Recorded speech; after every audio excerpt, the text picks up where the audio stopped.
عقائد کے اندر نہیں، ایک حساب کے عقائد کے اندر بھی تھی کہ انہوں نے اس طریقے کو، اللہ اور اس کے رسول کے طریقے کو توڑا اس جہے سے دیکھے تو، لیکن اگر صرف عمل کی جہے سے دیکھو تو یہ تھا۔ انہوں نے کیا کہنے لگے ہم ہیں لوگ عربی، حجازی، مکی، ہم یہاں کے قریشی، ہم رہنے والے ہیں، ہم حج کریں گے مگر کعبہ سے نکل کر مینا تک جائیں گے، عرفات میں نہیں جائیں گے، اور پھر وہاں سے کیا ہوگا، دوسرے جو لوگ دوسرے ممالک سے آئیں وہ جائیں عرفات تک، لیکن ہم نہیں جائیں گے عرفات تک۔ لوگوں سنو بدعت کسے کہتے ہیں، جان لو بدعت کسے کہتے ہیں، بدعت کی احادیث کن پر اپلائی ہوتی ہیں، کن پر چسپاں ہوتی ہیں، وہ کون لوگ ہیں جن پر لعنت اللہ والملائکۃ والناس اجمعین کیا گیا، اور جو پہلے لوگ تھے وہ کون تھے، اور جو امت محمدیہ میں ہیں وہ کون ہوں گے۔ انشاءاللہ اس کی تشریح میں اگلے پروگرام میں بتاؤں گا کہ بعد کی وہ کون ہے اس کے مستحق، وہاں نہ جاتے۔ اب اللہ تعالیٰ نے فرمایا ثم افیضوا منہ حیث افاض الناس، مسلمانوں سے کو حکم دیا نہیں تم بھی وہاں تک جاؤ جہاں تک تمام لوگ جاتے ہیں، کیونکہ عرفات تک جانے کا جو مقرر کیا ہے یہ اللہ اور اس کے رسول نے کیا ہے۔ تو اس کا مطلب یہ ہوا کہ یہ بھی ایک بدعت تھی، عرفات میں نہ جانا یہ ان کی ایک بدعت تھی، یہ نیا کام تھا، یہ ایک نیا احداث تھا، یہ نیا حدث تھا، یہ نئی بدعت تھی، یہ نیا کام تھا، کوئی نام اس کو دے لیں۔ اب کوئی لوگ کہہ رہے ہیں، سوچ رہے ہوں گے کہ یار بدعت تو ہوتی وہ ہے جو صحابہ اور اس کے زمانے میں نہ ہو، نبی کریم صلی اللہ علیہ وسلم کے، تو یہ تو پہلے کی باتوں کو بھی بدعت کہہ دیا۔ کیا پہلے کی باتیں بدعت نہیں ہوتی؟ اس پر میں تفصیل سے گفتگو کر رہا ہوں، لیکن وہ پہلے سارے پروگرام کو تھوڑا دیکھتا ہے، اشارہ میں کر دیتا ہوں۔ اگر حضور کے زمانے کا اور صحابہ کے زمانے میں جو کام نہ ہو وہی بدعت ہوتا ہے، تو کیا خیال ہے جو سورہ حدید میں آتا ہے، وہ جو راہبوں نے بدعت نکالی تھی رہبانیت کی، وہ تو نبی کریم صلی اللہ علیہ وسلم سے پہلے تھی۔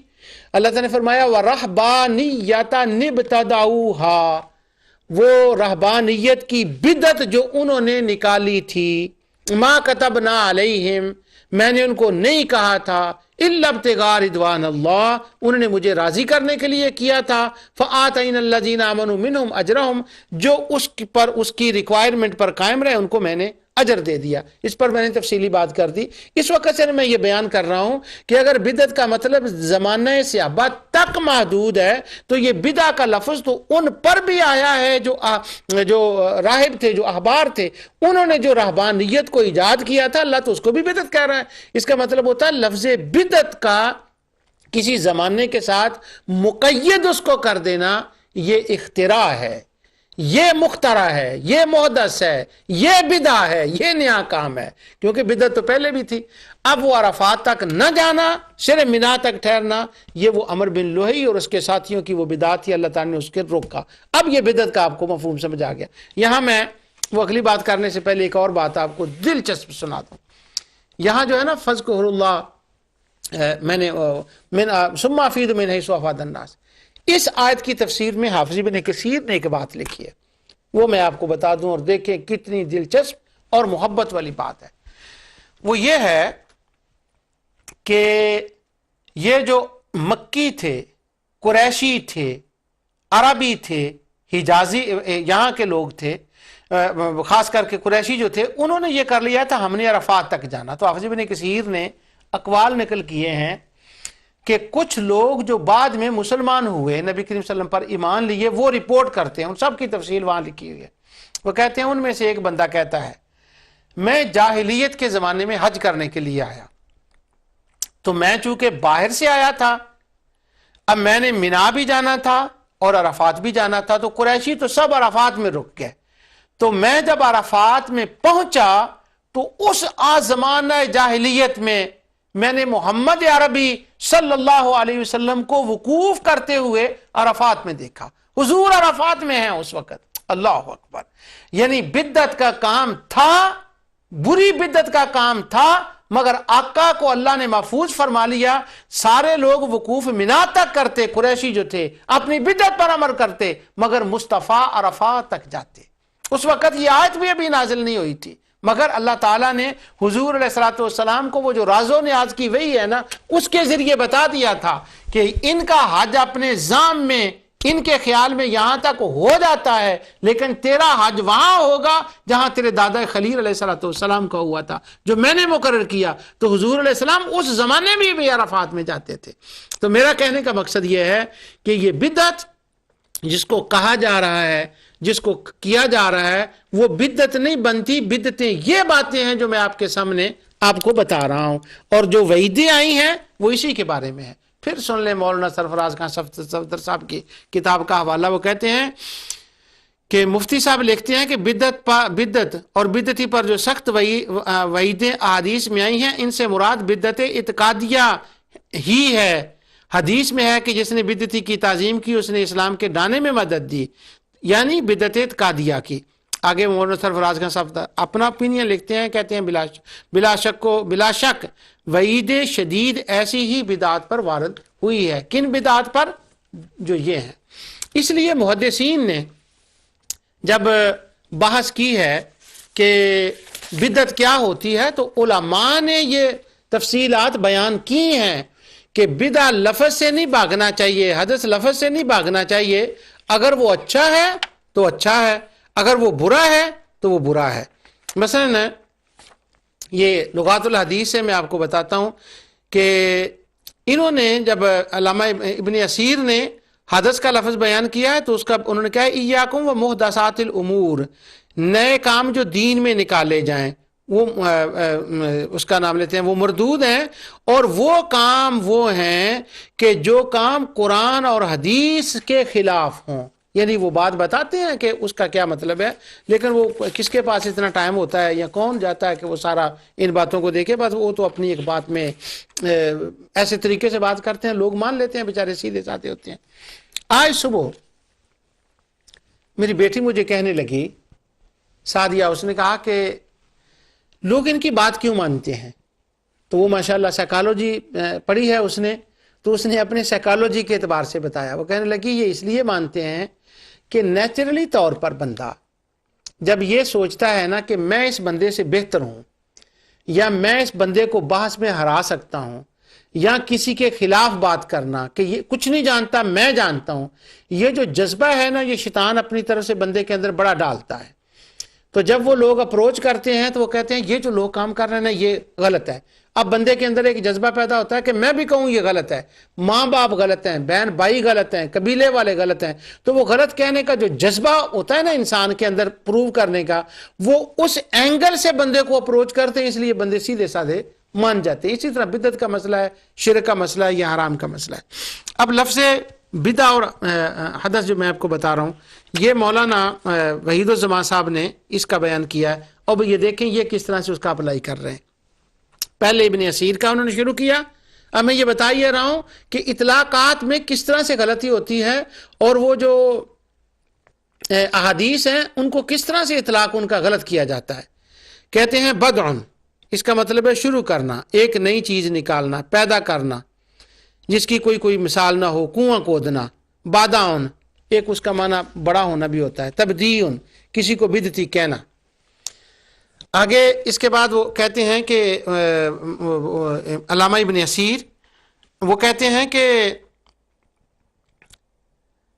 حضرت عمر فاروق رضی اللہ تعالی عنہ نے فرمایا نعمت البدع، یہ حضرت عمر نے تراویح کی ایک جماعت کر دینے کی نسبت کہا، یعنی بدعت اچھی ہے۔ بدعت کی دو قسم ہے، ایک بدعت دلالت جس کو سیئہ بھی کہتے ہیں، اور دوسری بدعت ہدایت جس کو بدعت حسنہ بھی کہتے ہیں۔ یہ علامہ ابن اسیر نے تقسیم کر دی، یعنی بد ان کا جتنا ترجمہ مولانا وحید الزمان نے کیا نا النہایہ سے، وہ یہ ہے کہ بدعت کی دو قسمیں ہوگی، حسنہ اور سیئہ، اور حسنہ کا جو دلیل ہے وہ سیدنا عمر فاروق رضی اللہ تعالی عنہ کے اس قول سے ہے کہ نعمت البدع، کہ یہ اچھی بدعت ہے۔ آگے پھر وہ مزید دلیل لائے ہیں علامہ ابن اسیر، وہ کہتے ہیں من سن سنتا حسنہ کان لہ اجرھا واجر من عمل بها ومن سن سنتا سیئتا کان علیہ وزرھا وزر من عمل بها۔ وہی بات وہ لے کر آئے ہیں کہ نبی کریم صلی اللہ علیہ وسلم نے فرمایا کہ جو اسلام کے اندر اچھا کام کرے اسے بھی اجر ملے گا، اور جو اس پر عمل کرے اسے بھی اجر ملے گا، اور اگر کسی نے برا کام کیا تو برا کام کرنے والے نیا برا کام کیا تو اس کو بھی اس کا گناہ ہوگا، اور جو اس پر عمل کریں گے ان کو بھی اس کا سزا ملے گی۔ آگے وہ کہتے ہیں حضرت عمر رضی اللہ تعالیٰ عنہ نے جو ہر روز تراویح کی جماعت قائم فرمائی، یہ بدعہ حسنہ ہے۔ تو آگے وہ کہتے ہیں اس کے خلاف اگر وہ چیز ہو تو جو قرآن و سنت کے خلاف ہو تو وہ بدعت دلالہ ہوتی ہے۔ یہاں تک یہ تھا ابن اسیر کا ترجمہ جو مولانا وحید الزمان حیدرآبادی نے کیا۔ اب مترجم کہتا ہے، اب وہ ابن اسیر کی بات ختم ہو گئی، اب وہ دیکھیں مترجم کیا کہتا ہے۔ وہ آگے لکھتے ہیں کہ یہ جو انہوں نے کہا ہے کہ بدعت کی دو قسمیں ہیں، بدعت حسنہ اور سیئہ، وہ کہتے ہیں کہ جب ہم حدیث کو پڑھتے ہیں تو اس میں تو آتا ہے کل بدعت ضلالۃ، کہ ہر بدعت ہی گمراہی ہے، ہر کام ہی، ہر بدعت ہی گمراہی ہے۔ تو اس کا تو مطلب ہوا کہ ساری بدعتیں گمراہی ہو گئی، ساری بدعتیں یعنی حضرت عمر رضی اللہ تعالیٰ کو یہ نہیں پتا تھا کل بدعت ضلالۃ ان کا کیا مطلب ہے کہ ہر بدعت دلالہ ہے۔ اصل میں یہ کسی حدیث نہیں ہے، یہ حدیث کا ایک آخری ٹکڑا ہے، وہ آگے چل کر میں پڑھوں گا، جس سے یہ صاحب استدلال کر رہے ہیں کہ بدعت تو اچھی ہوتی کوئی نہیں، اس کا میں آگے جا کر پڑھوں گا۔ یہ پوری پیچھے سے حدیث آ رہی ہے، حضور نے گنوایا ہے کہ یہ کام برا، یہ کام برا، یہ کام برا، یہ کام برا۔ جب یہ گنوائے تو آخر میں جا کر فرمایا کل بدعت ضلالہ، یہ تو سارے گمراہی کے کام ہیں۔ اب انہوں نے وہ ساری حدیث کو چھوڑ دیا اور ایک ٹکڑے کو لے لیا۔ آگے پھر اس کا وہ بیان کرنے لگے کہ بدعت کسے کہتے ہیں۔ کہتے ہیں کہ جو بدعت یہ ہے کہ دین میں جو کوئی نئی بات بغرض ثواب اور اجر نکالی جائے جس کی دلیل کتاب و سنت سے نہ ہو اور قرون ثلاثہ میں اس کی نظیر نہ ملے، جیسے کوئی شخص ایک طرح کی نماز ایجاد کر دے۔ آگے وہ کہتے ہیں جیسے صلاۃ الرغائب، کہ کوئی بندہ ایک زیادہ نفل پڑھے اور اس کا نام یہ رکھ دے، صلاۃ غوثیہ یہ اس کا نام رکھ دے، کوئی نفل پڑھ لے نصف شعبان کی رات وہ پڑھ لے، تو یہ ساری بدعت جو ہیں یہ بدعت سیئہ ہیں۔ نماز آگے کہتے ہیں یہاں اذان کے بعد تصویب کرے، یعنی لوگوں کو بلائے کہ نماز کا وقت ہو گیا ہے، تو یہ بھی بدعت سیئہ ہے۔ انہوں نے یہ بات کی۔ آگے وہ کہتے ہیں نماز کے بعد کوئی مصافحہ کرے یا معانقہ کرے، یہ بھی بدعت سیئہ ہے۔ اب وہ کہہ رہے ہیں کہ بدعت سیئہ وہ ہے جس کی قرآن و سنت میں کوئی اصل موجود نہ ہو۔ اب یہ مثالیں دے رہے ہیں کہ وہ کون کون سی بدعتیں ہیں۔ یا مجلس میلاد کرے، یا وہ عرس کرے، یا چراغاں کرے، یا وہ 11ویں کرے، یا وہ صوم کرے، یا وہ 40ویں کا ختم دعائے۔ سبحان اللہ۔ کہتے ہیں یہ ساری بدعتیں ہیں، تو انہی کے بارے میں حدیث میں آتا ہے کل بدعت ضلالہ، کہ ساری بدعتیں دلالہ ہیں اور ان کا کرنے والا بندہ جہنمی ہے۔ سبحان اللہ۔ وہ جو احادیث ہیں جن کا اطلاق ان پر ہونا چاہیے جن کے بارے میں آپ کو تفصیل سے بتا چکا ہوں، اب یہ ان کا اطلاق کس پر کر رہے ہیں، ابن اسیر کیا کر رہے ہیں اور یہ کیا لکھ رہے ہیں۔ اصل میں مسئلہ یہ ہے کہ ہمارے جو شبہ ڈالنے والے دوست ہیں نا، انہوں نے ایک شرک کا خیال اپنے ذہن میں ڈال لیا کہ یہ شرک ہوتا ہے۔ اب قرآن کی جتنی رد شرک کی آیات ہیں انہوں نے اس کے اوپر ان کی تلاوت شروع کر دی۔ ان کے ذہن میں یہ آ گیا کہ چہلم کرنا یا میلاد کرنا یہ بدعت ہے۔ اب جتنی بدعت کی رد بدعت کی احادیث تھی، رد بدعت میں جو احادیث ہیں انہوں نے ساری اس کے اوپر چسپاں کر دی، جیسے کہ میں آپ کو پڑھ کر بتا رہا ہوں۔ اقتداء الصراط المستقیم کے اندر حافظ ابن تیمیہ نے ایسا ہی کیا، حافظ ابن قیم نے اسی طرح کیا، اعلام کے اندر محمد بن عبد الوہاب شیخ النجدی نے اسی طرح کیا، یہ ہے۔ اور وہ حافظ زبیر علی زئی صاحب نے جو ان کی کتاب میں اس کو پیش کر چکا ہوں، آگے میں پیش کروں گا، انہوں نے بھی اس کے اوپر ایسا ہی کیا۔ تو اس طرح سے بدعات جو اصل بدعتیں ہیں ان کو چھوڑ کر جو کام سرے سے بدعت بنتے نہیں، جو کام شرک بنتے نہیں، جو کام حرام بنتے نہیں،